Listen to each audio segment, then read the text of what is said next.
From CBC News. From CBC News, it's the world this hour. I'm Joe Cummings.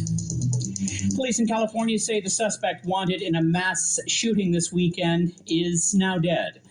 The accused had been on the run after 10 people were shot and killed at a Lunar New Year celebration. Steve Futterman reports.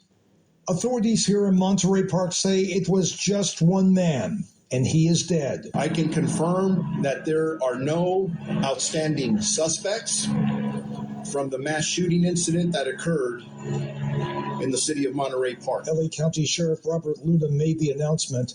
The man responsible is identified as 72-year-old Hu Can Tran.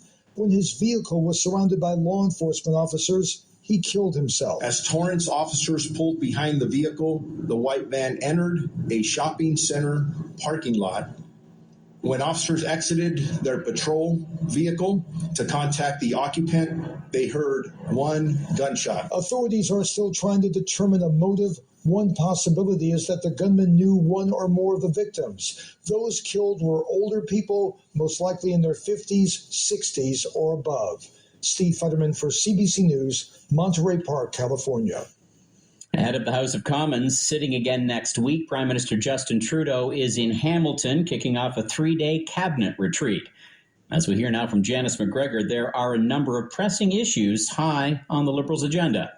Well, let's start on the prospects for a health care deal with the premiers. I'd expect the ministers at the heart of this file are going to be under pressure for the next couple of days from reporters to reveal more of what a compromise on that might look like. And then last night, Germany's defense minister said she wouldn't stand in the way if Poland went ahead and sent its German-made Leopard 2 battle tanks to Ukraine, suggesting that perhaps Germany's permission isn't really a barrier to Canada or other countries sending their Leopard tanks too. That puts the ball back in Canada's court. Finally, last fall's economic statement previewed a few specific measures we're expecting in the spring budget to help Canadians with the ongoing cost of living crisis. But Chrystia Freeland has a bigger decision to make about how much Canada might spend to keep up with the corporate subsidies the U.S. put in its Inflation Reduction Act for green technology.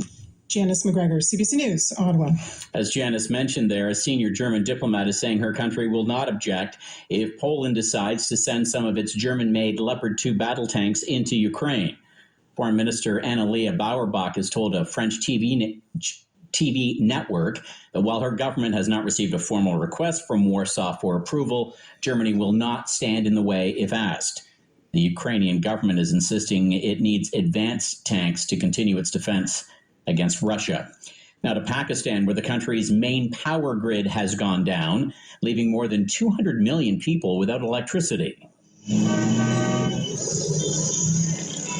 That's a traffic jam in Karachi. With no traffic lights, it is gridlocked throughout the city and cities right across the country. Hospitals are in crisis mode, schools and businesses are closed, and many communities are without drinking water. It's not clear yet what caused the outage, but many are blaming an aging infrastructure. This is the second time in 3 months the national grid has gone down. An emergency session of the Newfoundland and Labrador legislature is set for today to deal with the province's 3-day-old ambulance strike. A bill is being tabled that calls for private ambulance services to be declared essential. 120 ambulance workers walked off the job on Friday. Sunwing is once again cutting its flight schedule. This time it's in Atlantic Canada. A number of flights to Cuba from Halifax, Moncton, and Fredericton are being shut down, and a Halifax to Orlando route is also being canceled. This follows Sunwing trimming its service in Western Canada, including all flights from Regina. Travelers are being told if they can't rebook, their money will be refunded. And that is the world this hour. For CBC News, I'm Joe Cummings.